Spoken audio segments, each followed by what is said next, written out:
Assalamualaikum warahmatullahi wabarakatuh. Kami dari kelompok 2 yang beranggotakan saya Wahyuni dengan NIM 2101815 dan Dinda Syukrina dengan NIM 2101860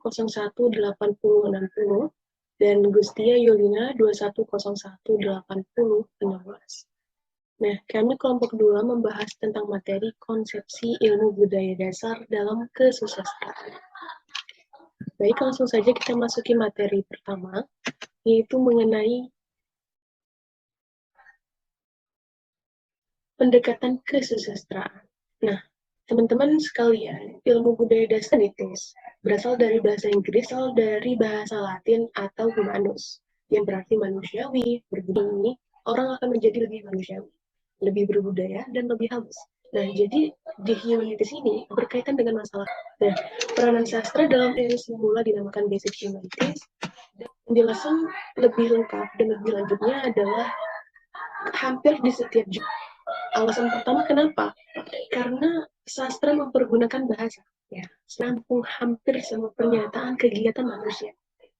Dalam usahanya untuk memahami dirinya sendiri mempergunakan bahasa, dalam usahanya untuk memahami alam semesta yang kemudian melahirkan dalam usahanya untuk mengatur hubungan antar sesamanya yang kemudian melahirkan ilmu-ilmu seni.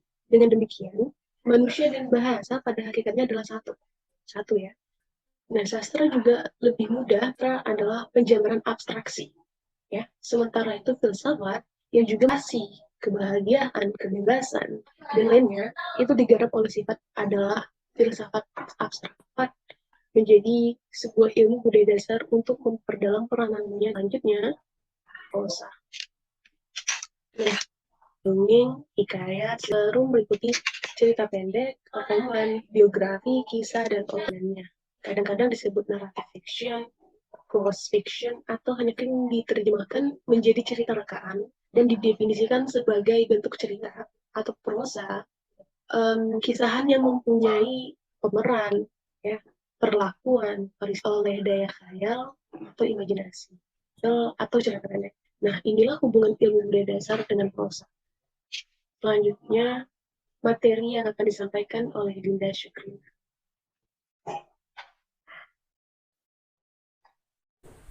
Nilai-nilai dalam prosa fiksi.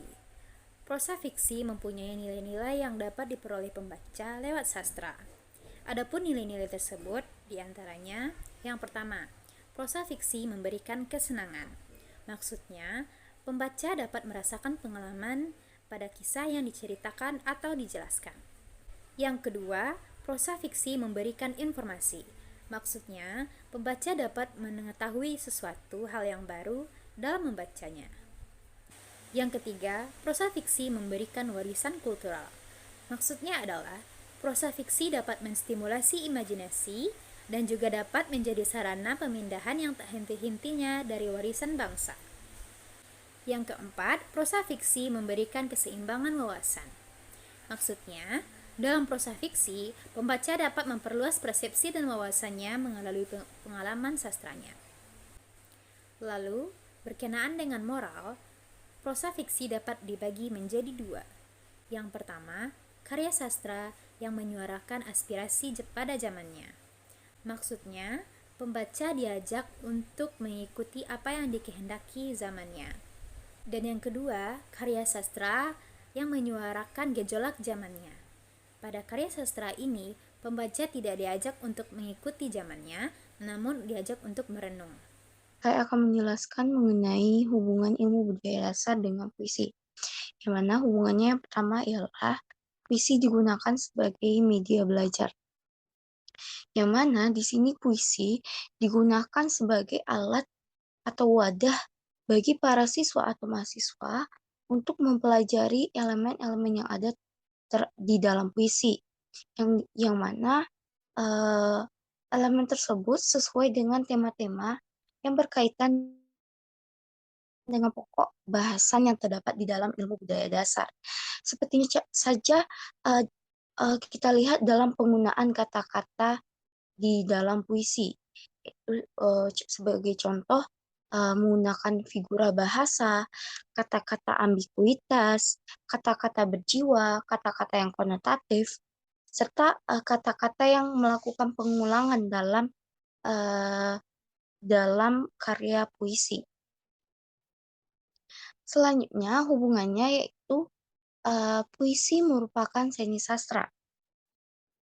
Maksud di sini puisi sebagai seni sastra ialah puisi di sini termasuk dalam kategori kesenian, yang mana kesenian ini merupakan cabang atau unsur dari kebudayaan itu sendiri.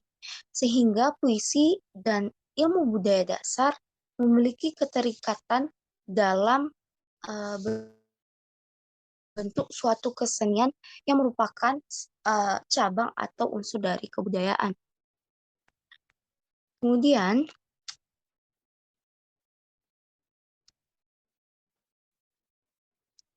Kemudian kita masuk kepada alasan-alasan yang mendasari penyajian puisi pada perkuliahan ilmu budaya dasar. Yang pertama, alasan-alasannya yaitu karena hubungan puisi dengan pengalaman hidup manusia. Artinya ialah di sini manusia berkeinginan untuk memenuhi kebutuhan dasarnya dalam menghidupkan pengalamannya dari pengalaman yang tak terbatas. Di sini manusia mendapatkan insight atau wawasan dari karya puisi sehingga mereka dapat melihat dan mengerti banyak tentang dirinya dan tentang masyarakat atau orang lain.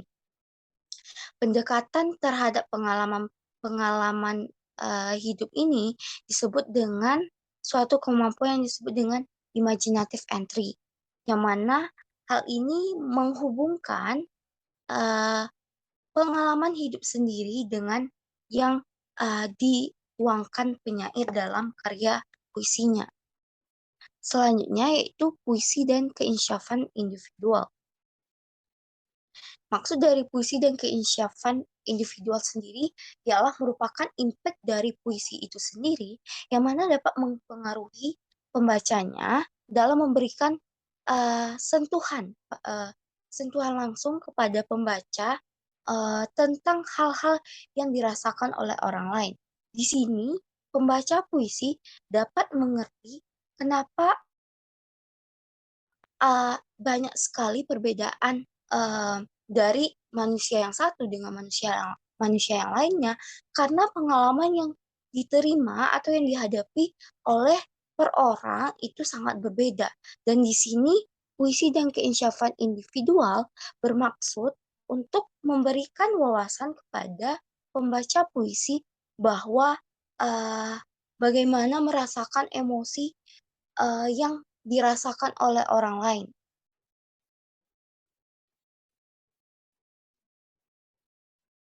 Dan selanjutnya yaitu puisi dan keinsyafan sosial. Puisi dan keinsyafan sosial ini memberikan impact kepada pembaca berupa pengetahuan mengenai keberadaannya sebagai makhluk sosial, keberadaannya di tengah-tengah masyarakat dalam menghadapi isu-isu yang ada.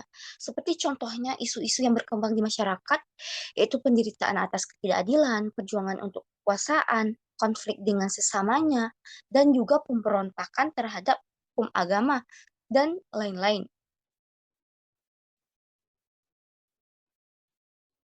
Dari hal ini, kita dapat menyimpulkan bahwasannya puisi-puisi mengandung bahasa estetika, mengandung pesan-pesan yang tidak hanya berfokus kepada satu titik saja, tetapi juga berfokus kepada banyak hal. Contohnya saja puisi yang diciptakan oleh Rendra dengan puisinya yang berjudul Episode. Di sini dia tidak hanya menuangkan keestetikan kata-kata yang disusun dalam sebuah puisi karangannya, tetapi dia juga menumbuhkan suatu pesan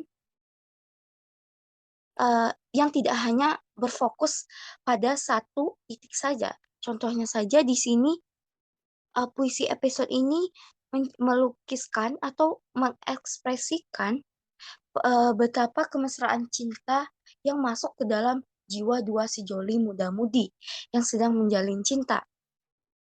Tidak hanya berfokus kepada cinta remaja muda-mudi saja, tetapi puisi ini juga menceritakan nilai-nilai kemanusiaan yang lain.